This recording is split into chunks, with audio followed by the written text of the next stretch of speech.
दोस्तों एक boarding school है जिसका नाम है ब्रुकफील्ड। बोर्डिंग स्कूल एक ऐसे स्कूल को कहते हैं जिसमें बच्चे वहीं पे रहते हैं, वहीं पे खाते पीते हैं, वहीं पे पढ़ते हैं, वहीं पे खेलते हैं और सिर्फ छुट्टियों में अपने घर जाते हैं। बाकी सारा साल वहीं पे गुजारते हैं। इस स्कूल के सामने एक छोटा सा घर है, मिस्ट्रेस विकेट का घर। यहाँ पे खिड़की के पास एक आदमी बैठा रहता है, बूढ़ा, और इस आदमी का नाम है मिस्टर चिप्स। मिस्टर चिप्स की उम्र तकरीबन 85 साल है और ये काफ़ी बूढ़ा हो चुका है, लेकिन इसने अपनी ज़िंदगी के तकरीबन 50 साल ब्रुकफील्ड स्कूल में एज अ टीचर पढ़ाया है। इसकी रूटीन इतनी ज़्यादा स्कूल के साथ मैनेज हो चुकी है कि जब इसने टाइम का अंदाज़ा लगाना होता है तो स्कूल में हुई बेल को सुनता है। दोस्तों स्कूल में अलग अलग वक्तों पे बेल होती है। जैसे जब रोल कॉल होनी होती है उसके लिए एक बेल होती है, खाने के लिए बेल होती है, सोने के लिए बेल होती है। तो अलग अलग बेल को सुन के मिस्टर चिप्स अंदाज़ा लगाता है कि अब ये वक्त हो चुका है। मिस्टर चिप्स की आदत है कि जब भी स्कूल में आखिरी बेल होती है तो वो अपनी घड़ी का जो डायल है उसको घुमाता है ताकि वो अगले दिन दोबारा चल सके। उसके बाद जो आग जल रही होती है उसके पास एक लोहे की ग्रिल लगा देता है उसे बुझाकर, और एक डिटेक्टिव नॉवल पकड़कर बिस्तर पर जाकर बैठ जाता है और सोने से पहले थोड़ा सा नॉवल पढ़ता है और फिर सो जाता है। एक डॉक्टर जिसका नाम है डॉक्टर मैरीवेल, वो हर 2 हफ्ते के बाद आती है और मिस्टर चिप्स को चेक करती है।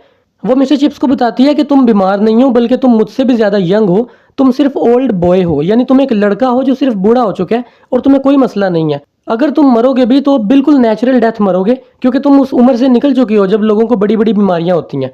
दोस्तों ये डॉक्टर मिस्टर चिप्स को तसल्ली तो देती है, लेकिन जो मिस्ट्रेस विकेट है उन्हें साइड पे ले जाकर ये समझाती है कि तुम इनका ख्याल रखो, तुम्हें पता है इसकी चेस्ट में मसला है और ये बढ़ती हुई उम्र के साथ होता रहता है। इससे हमें पता चलता है कि मिस्टर चिप्स को कोई मसला है, लेकिन डॉक्टर उसकी उसे छुपा रही है। दोस्तों मिस्टर चिप्स को अभी भी वो दिन याद है जब वो पहले दिन ब्रुकफील्ड स्कूल में आया था। इस वक्त स्कूल का प्रिंसिपल था मिस्टर वेदरबाय, जो कि बहुत ही एक अच्छा इंसान था और इसने स्कूल को बड़े अच्छे तरीके से मैनेज किया हुआ था।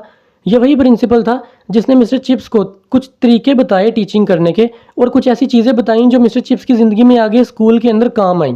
मिस्टर चिप्स को याद आता है जब वो पहले दिन स्कूल में आया था तो क्रिकेट मैच चल रहा था ब्रुकफील्ड और बार्नहर्स्ट के दरमियान। एक टीम थी ब्रुकफील्ड की और दूसरी थी बार्नहर्स्ट की, और उसे याद आता है कि बार्नहर्स्ट टीम का एक छोटे कद का मोटा लड़का था जिसने क्रिकेट में सेंचुरी बनाई थी।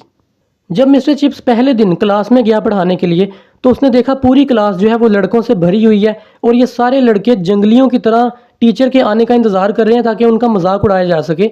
और ये सारे लड़के हमेशा ऐसे ही करते हैं, जब भी कोई नया टीचर आता है इनकी कोशिश होती है कि उसका जितना हो सके उतना मजाक उड़ाएं। अब जो मिस्टर चिप्स है उसने अपने आप को साबित करना था कि वो एक कमज़ोर टीचर नहीं बल्कि एक बड़ा स्ट्रिक्ट टीचर है, तो उसके लिए वो मेंटली प्रिपेयर था। जैसे ही वो क्लास के अंदर एंटर हुआ तो उसने देखा बहुत सारे लड़के जो थे वो सब के सब ऑलरेडी इंतजार में थे कि उन्हें मौका मिले और वो शरारत करके मिस्टर चिप्स का मजाक उड़ाएं। तो उनमें से एक लड़का जिसका नाम है कोली, उसने डेस्क का जो ढक्कन है वो गिरा दिया नीचे। तो मिस्टर चिप्स ने उसे कहा कि तुम खड़े हो जाओ और उसे 100 लाइनें लिखने के लिए दे दी एज अ पनिशमेंट। यानी उसकी पनिशमेंट ये बताई कि वो 100 लाइनें लिख कर लाएगा। अब इस तरह की जो पनिशमेंट होती है ना वो ज़्यादातर ये लाइनें होती हैं आई एम सॉरी, यानी अपोलॉजी की कोई ना कोई लाइन होती है जिसमें माफ़ी मांगी गई होती है। वो लाइन 100 बार लिख कर लाएगा, ये उसकी पनिशमेंट थी। इसके बाद जो क्लास है वो सीधी हो गई और मिस्टर चिप्स के कंट्रोल में आ गई।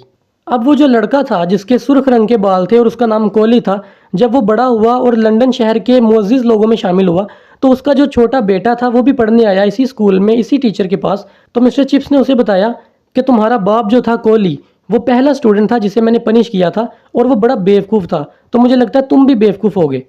अब जब और काफ़ी साल गुजर गए तो इसका भी बेटा मिस्टर चिप्स के पास पढ़ने आया। इस वक्त मिस्टर चिप्स काफ़ी बूढ़ा हो चुका था और उसने बताया कोहली को कि तुम्हारा जो बाप था कोहली और उसका भी जो बाप था कोहली। दोस्तों ये जो तीन थे ना, बाप, दादा और फिर पोता, इन तीनों के नाम कोहली थे। तो मिस्टर चिप्स ने उसे बताया पोते को कि तुम्हारे बाप ने और तुम्हारे दादा ने मुझसे पढ़ा है और वो दोनों बेवकूफ़ थे, तो मुझे लगता है तुम जो तीसरे नंबर पे आए हो तुम भी बेवकूफ़ होगे। तो इससे पूरी क्लास हंसने लग पड़ती और ये एक जोक बन गया कि जब भी कोई नया कोहली आता तो वो पहले वाले का बेटा होता या पोता होता। दोस्तों मिस्टर चिप्स जो कि अब काफ़ी बूढ़ा हो चुका है, वो जब अक्सर बैठा बैठा इन बातों को याद करता है तो उसकी आंखों से आंसू निकल आते हैं। तो ये था मिस्टर चिप्स का चैप्टर 1। मैं सोल्व क्वेश्चन कुछ सेकंड के लिए स्क्रीन पे दिखाऊंगा, आप रोक कर या स्क्रीनशॉट लेकर आराम से पढ़ लें।